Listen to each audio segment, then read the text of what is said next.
Good morning my students, welcome back my YouTube channel Mahfooz sir classes. आज मैं आपको class 10 poetry का chapter number 1 dust of snow, जी हाँ बच्चों, डस्ट ऑफ स्नो पढ़ाऊंगा। बहुत से बच्चे कमेंट्स कर रहे थे कि सर डस्ट ऑफ स्नो पढ़ा दीजिए, ये बहुत इंपॉर्टेंट है, ये समझ में नहीं आ रहा है।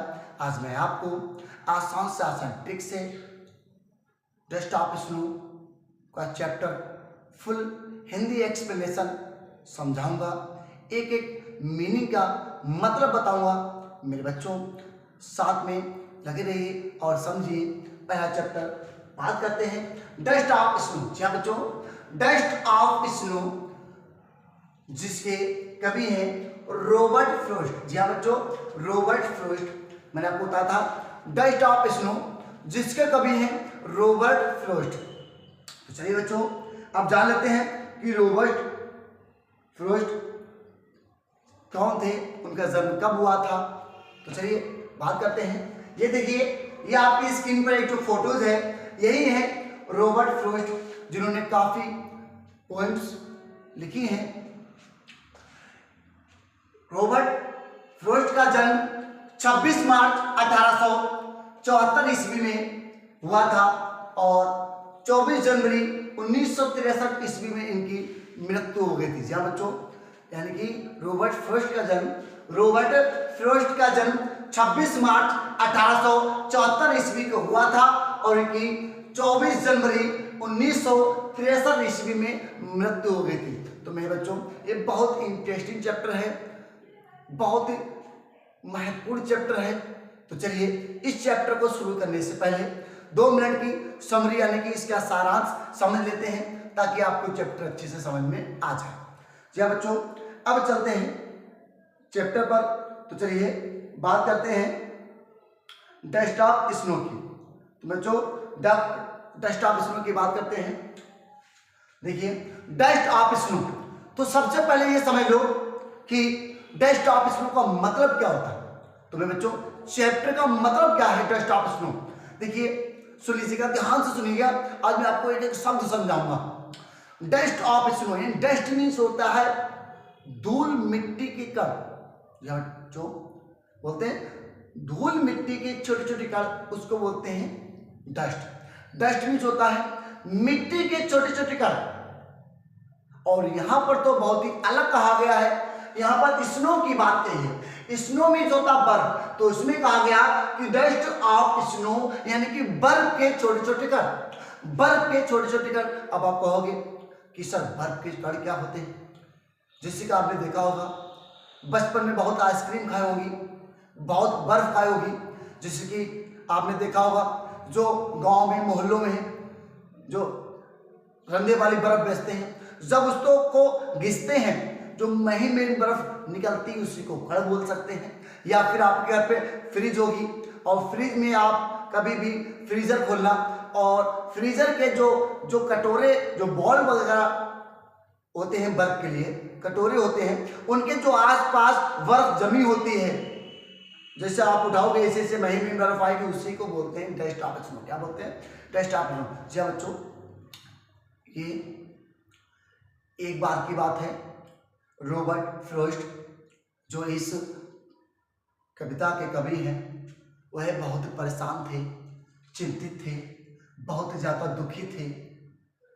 वह इतने परेशान थे कि वह चलते चलते एक ऐसे जगह पर पहुंच जाते हैं, एक ऐसे इलाके में पहुंच जाते हैं जहां बर्फीली इलाका होता है, बर्फ ही बर्फ गिरती है और वहां पर सिर्फ पेड़ ही पेड़ होते हैं, उसके सिवा कुछ नहीं होता है।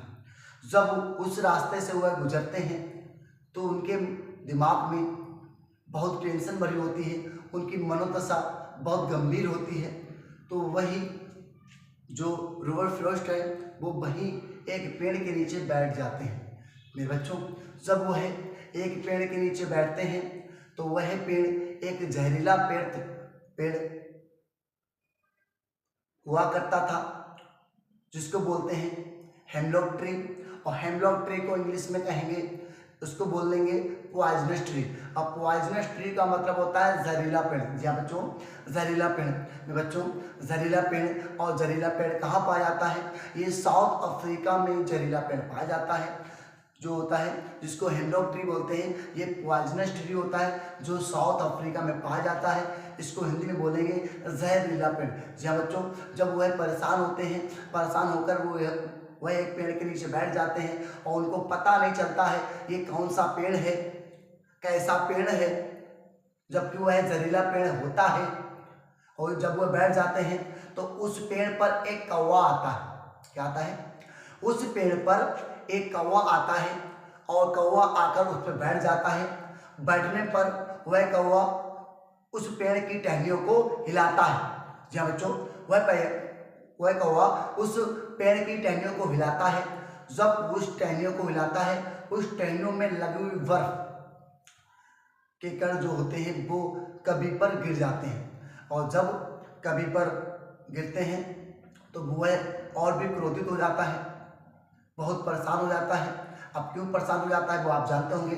जैसे आपने देखा होगा, यदि आप कोई चिंता में है, कोई परेशानी में है, कोई भी टेंशन में है, यदि आपको बार बार कुछ कहे कि भाई ये खा लो, भाई ये ले लो, भाई ये ले लो, तो आपको उस समय चिड़चिड़ाहटपन आएगा, गुस्सा बहुत आएगा। तो उसी प्रकार से कभी को भी बहुत गुस्सा आ रहा था। जैसे ही उसने उठ के उस पेड़ की तरफ देखा, और देखने पर जैसे उसने देखा तो उसका जो हृदय था वो एकदम परिवर्तित हो गया, और उसका मूड एक था, यानी कि जो मनोदशा थी एकदम बदल गई। जी हाँ बच्चों, उसका मूड एकदम चेंज हो गया, यानी बदल गया। तो उसी प्रकार से इस चैप्टर के बारे में चलते हैं। बहुत ही इंटरेस्टिंग चैप्टर है। तो चलिए अब चलते हैं चैप्टर की ओर और समझते हैं एक एक वर्ड की मीनिंग। जी हाँ बच्चों, एक एक वर्ड की मीनिंग। तो चलिए देखिए, अब चलते हैं स्टैंजा नंबर फर्स्ट। जी हाँ बच्चों, स्टैंजा नंबर फर्स्ट। तो स्टैंजा नंबर फर्स्ट में क्या है? दाबे एक रो, एक कौवा आया। दाबे एक रो, एक कौवा आया, सूक डाउन ऑन मी। अब आप कहोगे कि सर सूक मीन्स क्या होता है? सूक मीन्स होता क्या मेरे बच्चों? जैसे कि मैंने आपको यहां पर नोट किया शेक। शेक मीन्स होता है हिलाना। जी बच्चों, शेक मीन्स होता है हिलाना, और शेक की सेकेंड फॉर्म होती है सूक। क्या होती है बच्चों? सूक। सूक मीन्स होता है हिलाया, या हिलाई, या हिलाए। जी बच्चों, हिलाया, हिलाई या हिलाए, वो तो सब्जेक्ट को ऊपर करता है। क्या है? मेल है, सिंगुलर है, प्लूरल है, क्या है? वो तो सब्जेक्ट के ऊपर चलता है, मेल है, फीमेल है।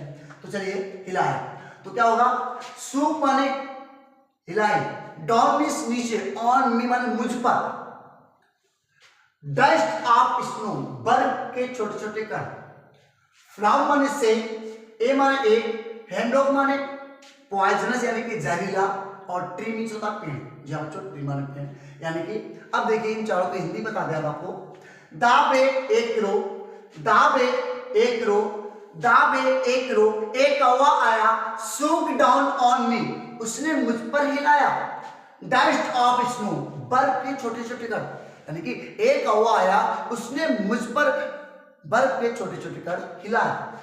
फ्रॉम ए हेमलॉक ट्री, एक जहरीले पेड़ से। जहां बच्चों कवि के साथ जो दशा हुई, जो भी घटना हुई, उन्होंने उस घटना के बारे में हम सभी बच्चों को बताया। क्या बताया? कवि कहते हैं कि the way a crow, shook down on me, dust of snow from a hemlock tree. यानी कि कवि कहते हैं एक कौवा आया, उसने एक जहरीले पेड़ से मुझ पर बर्फ के छोटे छोटे कण हिलाए। क्या करे?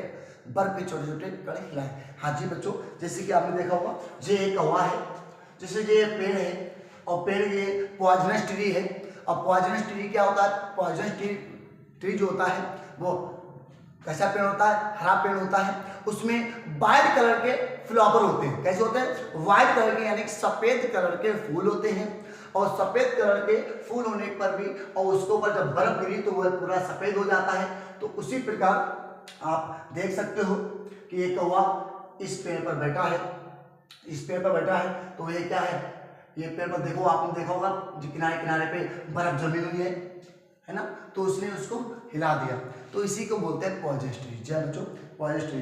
और देखो जब उसने हिलाया तो कभी के ऊपर ऐसे ही डस्ट ऑफ स्नो गिरी, है ना, किसके ऊपर गिरी, कभी के ऊपर। तो कभी कहते हैं कि दाव पे एक किलो एक कौवा आया, shook down on me dust of snow from a hemlock tree. इन एक कौवा आया, उसने मुझ पर एक जहरीले पेड़ से बर्फ के छोटे छोटे कण हिलाए। जहां बच्चों हिलाए। अब देखिएगा, चलते हैं दूसरा stanza.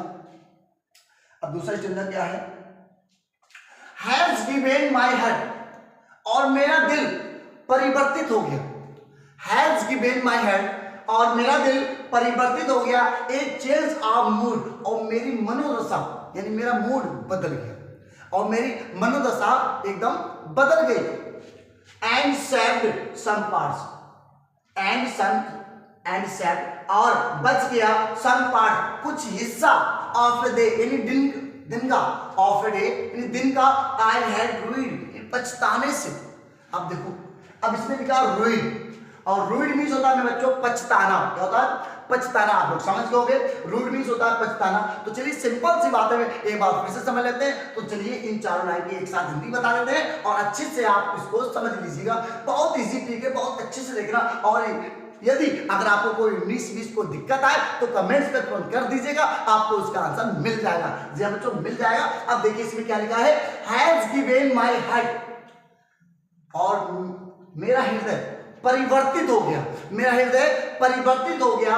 A change of mood, और मेरी मनोदशा बदल गई। जी हाँ, और मेरा मूड चेंज हो गया यानी बदल गया। मूड को मनोदशा भी बोल सकते हैं, और मेरी मनोदशा बदल गई। And saved some parts of day, और मेरे दिन का कुछ हिस्सा बच गया। आई हैड रूइड, पछताने से, वरना मैं पछता था। कभी कहते हैं कि जब जैसे ही मेरे ऊपर डस्ट ऑफ स्नो गिरी, मैंने क्रोधित होकर पीछे मुड़ के देखा, और जैसे ही देखा तो मेरा जो हृदय था वो परिवर्तित हो गया और मनोदशा बिल्कुल बदल गई। क्यों बदल गई, जब उन्होंने देखा तो देखा, क्या देखा, तो उन्होंने देखा कि जहरीला पेड़ था। अब उन्होंने देखा कि ये तो जहरीला पेड़ है, इससे तो बहुत खतरा हो सकता था। अब उस खतरे के होने से पहले उनको संकेत मिल गया, तो इसी वजह से उनका जो हृदय था वो एकदम परिवर्तित हो गया और मनोदशा बिल्कुल बदल गई और एकदम वो खुश हो गए। क्या हो गए, खुश हो गए। एंड सेव्ड, और कहते हैं and saved some parts of day, और मेरे दिन का कुछ हिस्सा, कुछ समय बच गया। आई हैड रूइड, पछताने से। जैसे कि अगर कोई बात आपके साथ हो जाए, आप अच्छे वाले कोई काम कर रहे हो या कोई घटना घट जाती है, और घटना घटने के बाद आपका जो भी, जैसे कोई घटना घटी उसमें जो समय बर्बाद जाएगा वो तो बर्बाद ही जाएगा ना। तो इसीलिए कहते हैं और मेरे कुछ दिन के हिस्सा मतलब बच गया, वरना उसको पछताना पड़ता। जी बच्चों, वरना मुझे पछताना पड़ता। ये था आपका पोएट्री का डस्ट ऑफ स्नो का पहले चैप्टर का पोएम पढ़ाने का तरीका। यदि आपको पसंद आया हो तो मेरे वीडियो को लाइक करें, सब्सक्राइब करें और कमेंट्स करें। जी बच्चों, लाइक करना ना भूलें, शेयर करना ना भूलें और सब्सक्राइब करना ना भूलें। जी बच्चों, अब मिलते हैं नेक्स्ट वीडियो में।